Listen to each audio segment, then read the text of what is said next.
Merhaba YouTube. Bu videomda sizlere bir sürü balığı olmanın yanı sıra eğlenceli grup davranışları, sürekli hareket etmeleri ve çarpıcı renkleri nedeniyle ev akvaryumları için en çok tercih edilen ve Raspora ailesinin en çok sevilen türlerinden biri olan Harlequin Raspora hakkında bir video ile karşınızdayım. Bu büyüleyici küçük balığın çok fazla özel bakıma ihtiyacı yoktur ve çok da talepkar değildirler. Bakımları kolaydır ve basit bir yemleme düzeni ile beslendikleri zaman ve akvaryumları temiz tutulduğu sürece yaşarlar. Yeni akvaryumlarda balık bakmaya başlayanlar için mükemmel bir türdür. Eğer hala kanalıma abone olmadıysanız hemen şimdi ücretsiz abone olabilirsiniz. Harlequin Raspora'nın tanımı. Harlequin Raspora yaklaşık 5 santimetreye ulaşabilen küçük bir balıktır. İyi bir bakımla akvaryumda ortalama yaşam süresi yaklaşık 5 ila 6 yıldır. Bu balıkların rengi üst ve altta uçuk pembe veya parlak kırmızıdan bakır turuncuya kadar değişebilir. Belirgin bir mavi renk tonuna sahip siyah üçgen bir işaret solungaçlarla paralel olarak yan tarafının arka yarısını süsler. Bazı balıklarda bu üçgenin hemen önünde mor vurgular olabilir. Daha bakır renginde veya altın renkli olan çeşitlerine bazen altın Harlequin Raspora olarak da adlandırılırken, siyah bir üçgen ve çoğunlukla siyah bir gövdeye sahip olanlar da siyah Harlequin Raspora olarak adlandırılır. Güçlü bir mavimsi renk tonuna sahip olanlar bazen Blue Harlequin Raspora olarak da bilinirler.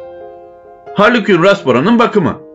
Fazla deneyimi olmayan ancak akvaryumda bakteriyel filtrasyon döngüsünü tamamlamış olan akvaristler için bu balığı önerebilirim. Bu balıklar oldukça dayanıklıdır ve çoğu akvaryum koşuluna uyum sağlar, ancak akvaryum suyunun yumuşak, hafif asidik suya sahip olması gerekir. Sert suda bakılırlarsa özellikle bu balığa bakmak istiyorsanız yaşamazlar. Yem konusunda özellikle çok seçici balıklar değillerler ve kaliteli pul gıdaları ve her türlü canlı yemi yerler. İyi filtrelenen düzenli su değişimi yapılan ve bakımlı akvaryumlarda bu balıklar çok uzun süre yaşarlar. Ancak eğer bu balığa bakacaksanız da en az 10 veya daha fazla balığın bulunduğu bir toplulukta bakılmaları gerekir. Harlequin Raspora ne yer? Harlequin Rasporalar hepçildir ve vahşi doğada küçük böcekler, solucanlar, kabuklular ve planktonlarla beslenirler.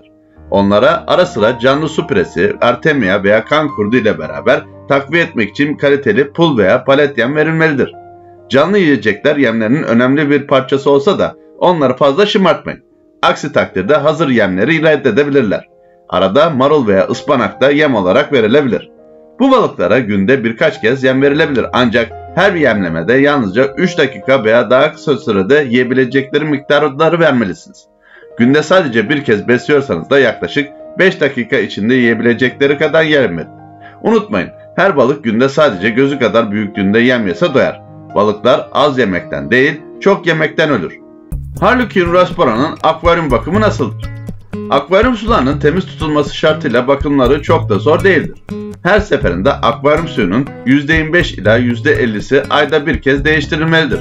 Ancak akvaryumdaki balık sayısı fazla ise o zaman %20 ila %25 kadar suyu haftada bir veya 2 haftada bir değiştirmelisiniz. Su değişimini yaparken alt tabakada biriken organik atıkları da akvaryumdan atmalısınız. Harlequin Raspora'nın akvaryumu nasıl olmalı? Harlequin Raspora oldukça dayanıklı bir sürü balığıdır ve zamanlarının çoğunu akvaryumun üst ve orta bölgelerinin açık alanlarında geçirir. 10 veya daha fazla olan bir sürü, etrafta yüzmek için bolca alana ve akvaryumdan atlamalarını önlemek için sıkı bir örtüye ihtiyaç duyacaktır. 75 litrelik bir akvaryum, bir sürü barındırmak için gereken en küçük akvaryumdur. Ancak 120 veya daha fazla litrelik geniş bir akvaryum bu kadarlık bir sürü için daha iyidir. Daha da önemlisi serbestçe yüzebilmeleri için 90 santim veya daha uzun bir akvaryumda bakılmaları gerekir. Çoğu akvaryum koşuluna uyum sağlayabilmelerine rağmen renklerinin daha parlak ve çarpıcı olabilmesi için yumuşak, hafif asitli su koşullarının olması gerekir. Akvaryum için iyi bir filtre sağlayın. Ancak bu balıklar çok durgun sulardan geldikleri için güçlü su akıntısına gerek yoktur. Yoğun bir şekilde bitki dikilmiş bir akvaryum, yan veya arka taraflarına ulaşan yoğun bitkiler ve saklanmak için birkaç geniş yapraklı bitki iyi olur. Renklerini daha da ortaya çıkarmak için gölgeli ve dayanıklı yüzen bitkiler kullanmak bu balığı ekstra güvenlik sağlayacak ve akvaryuma giren ışığın dağılmasına yardımcı olacaktır. Gene akvaryuma koyulacak mangrove, odun ve köklerde harika bir katkıdır. Çünkü bu odun parçaları suyu yumuşatarak balıkların doğal ortamlarına daha yakın olan su parametrelerinin korunmasına yardımcı olur. Akvaryum su sıcaklığı 23 ila 28 dereceler arasında olmalıdır. pH değeri 5,5 ile 8 arasında, su sertliği de 20 ila 250 TDS arasında olmalıdır. Akvaryum büyüklüğüne göre her 5 litre için 1 ila 5 watt ışık yeterlidir.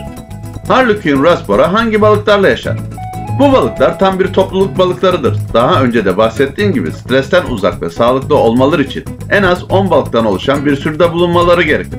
Bu balıklar akvaryum içinde birbirlerini biraz kovalayabilir, ancak bu kovalamalar tamamen zararsızdır. Çoğu balıkla iyi geçinirler, ancak daha az aktif olan bazı akvaryum balıkları rasboraların hızlı hareket eden yaşam tarzına tahammül edemez.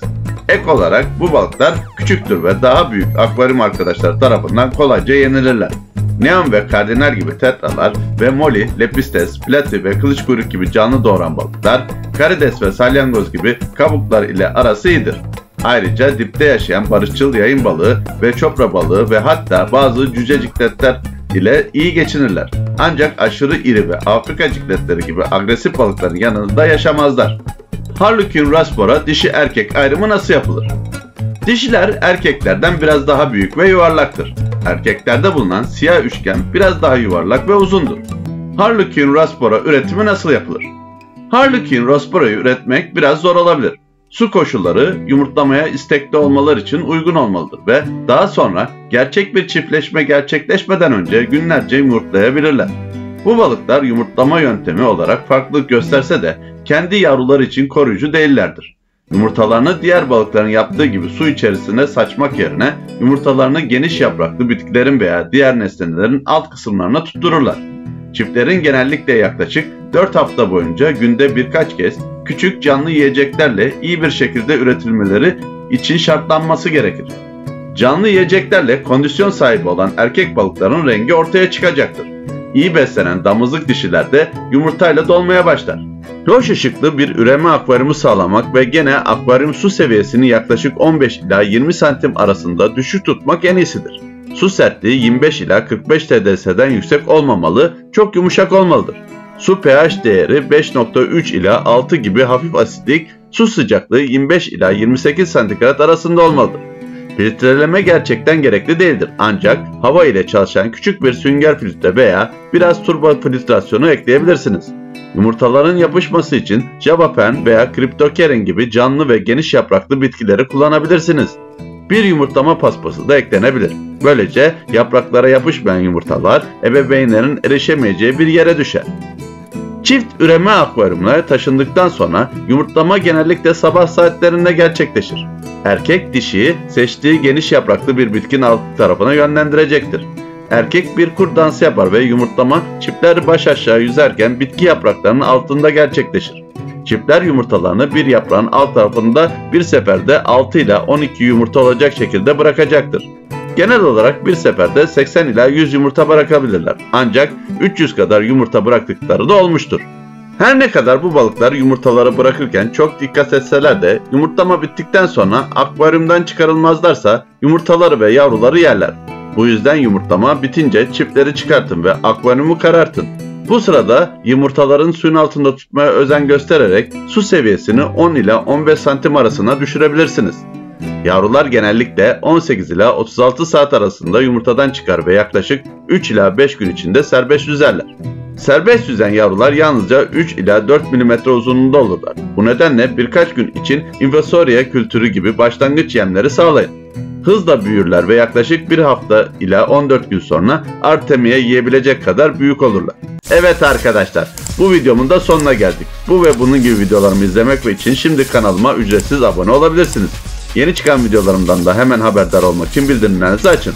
Bana destek olmak için videolarımı beğenin. Bana sormak istediğiniz bir konu varsa yorumlar kısmına yazabilirsiniz.